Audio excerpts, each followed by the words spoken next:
Honorable members, can I beg with the chairperson to please allow you this minute that I'm going to take from you, because I feel this one must talk about when Honorable Adams is here. The issue of that unrest that involves my child. Honorable Chair, if you will add that minute to Honorable Member, because I'm taking this time from you. Nice to be you, Lieutenant General, because you can even Honorable- put a minute. Honorable members. We get shut down very quickly. Okay. Honorable Adams is here and is listening to this. What pains me is to see a leader of society and coming here and talk bad about what happened in July. And I was there on the ground. I faced the fire. That X5 I talked about earlier that I bought in Pretoria. I drove that car alone in the car because I was isolating, because General Fazi had died and people that were General Fazi were with us in the operation. So I had to isolate. In that isolation, I had to go and see the operations. I got into my own car. I drove through Phoenix with my handgun, hoping that someone will attack me and I was going to fight with that handgun. If I die, I die. Because I wanted to see these attacks and these murders that were happening in Phoenix with my own eyes, with no escort. I drove that night. That's a sacrifice that I made.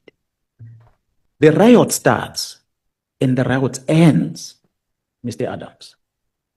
The ministers, they come down to KZN after the riots. After the riots, they visit KZN. Why do they visit?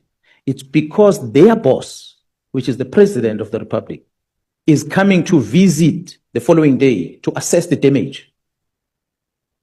So when ministers arrive late at the airport and they drive and they see what is happening around and we brief them, the following day the President lands. I'm the one who's doing the briefing. The following day the President lands. That time we're busy with the mop-up operation. We are cleaning now.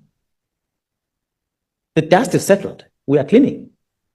The President arrives. I'm the one that takes the President around all these sites in KZN. In Durban. Me, this one.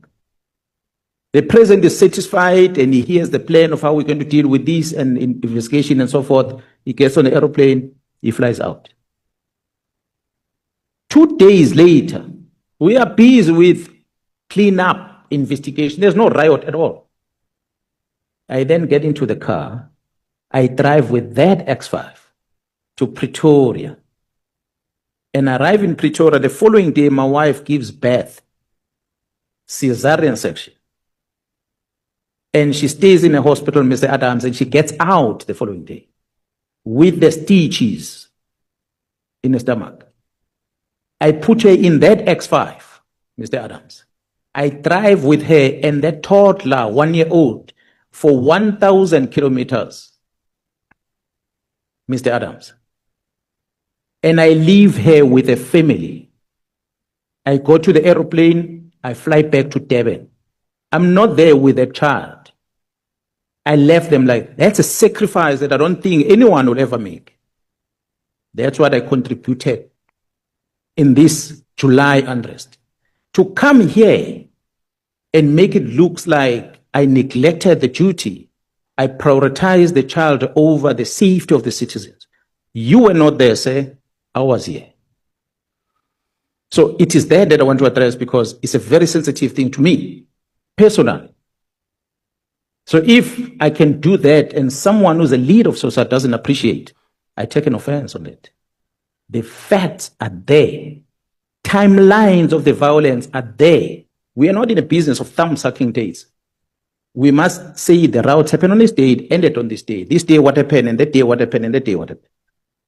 So when I go, it's because there's no more violence. So for him to say, I neglect the job, it's the same with the former Speaker of this Parliament.